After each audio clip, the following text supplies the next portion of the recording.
En el primer encuentro virtual se nos presentó la siguiente actividad, que mediante el gráfico nos pide que respondamos dos consignas. A partir de la información que brinda el gráfico, lo que se pide es A. Proponer una proyección de la cantidad de víctimas fatales que podría esperarse para el 2023. B. Anticipar cómo podría resultar el promedio de víctimas fatales para el 2023.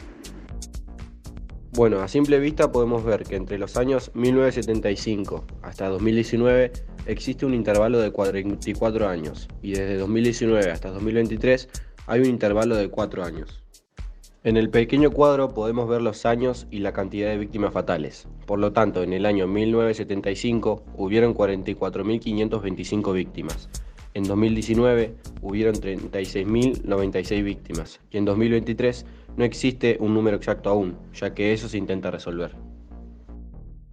Luego en la diapositiva número 5 tendríamos que ver cómo disminuye la cantidad de víctimas entre esos años.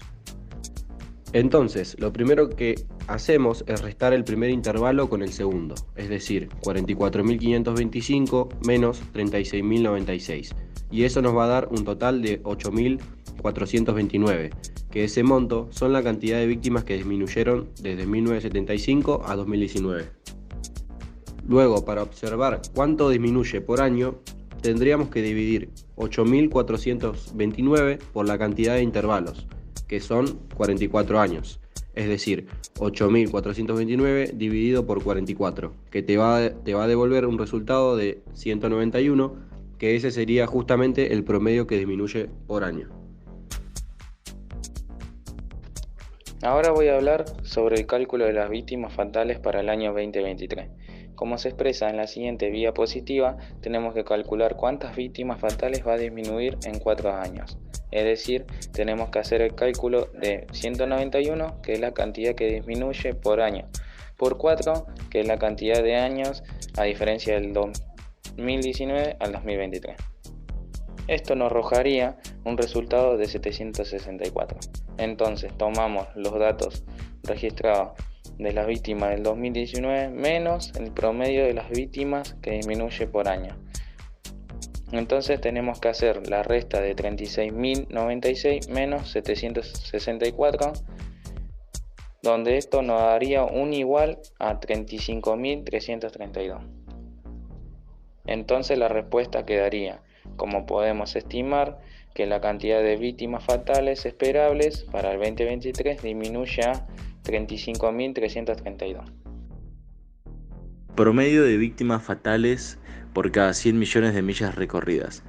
Teniendo el gráfico anterior, también nos brinda la información del promedio de víctimas fatales que hay cada 100 millones de millas recorridas.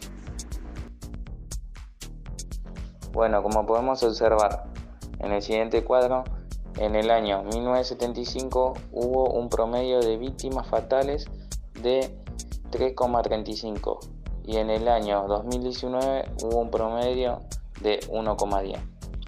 A partir de los datos, suponemos que disminuyó en la misma proporción cada año. De esta forma, vamos a poder realizar la proyección para el 2023. Entonces, podemos decir que hay un intervalo de 44 años desde el año 1975 hasta el año 2019. Por lo cual, la diferencia entre el promedio de 1975 y el promedio del 2019 tendríamos que hacer el 3,35 menos el 1,10 y eso nos daría como resultado 2,25. A continuación lo que haremos es dividir la cantidad de años de diferencia, que son 44 años, por la diferencia del promedio que hay entre 1975 y 2019, 44 años, que es la cantidad de 2,25. La cuenta se hace como está expresada en la diapositiva y el resultado sería 0,05, que sería la cantidad del promedio que bajaría cada año. Entonces este resultado se va a multiplicar por 4, que es la cantidad de años de diferencia que hay entre 2019 y 2023. Y el total, 0,20, es la cantidad del promedio que baja en 4 años. Por lo tanto, esto se va a restar al promedio que había en 2019. Entonces, el promedio de víctimas fatales por cada 100 millones de millas esperado para 2023 va a ser de 0,9, suponiendo así que siempre va a bajar la misma proporción cada año.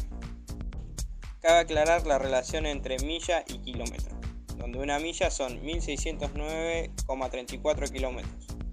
Por lo tanto, 100 millones de millas son 160.934 millones de kilómetros. Como reflexión final, el grupo participó activamente y se organizó la forma de hacer el PowerPoint por llamada y dividimos las tareas. Por un lado, uno se dedicó a hacer el PowerPoint y la edición del video, y por el otro se dividieron los temas para el estudio. Pudimos mejorar en el aspecto de los trabajos, viendo los errores y mejorando las resoluciones y las explicaciones.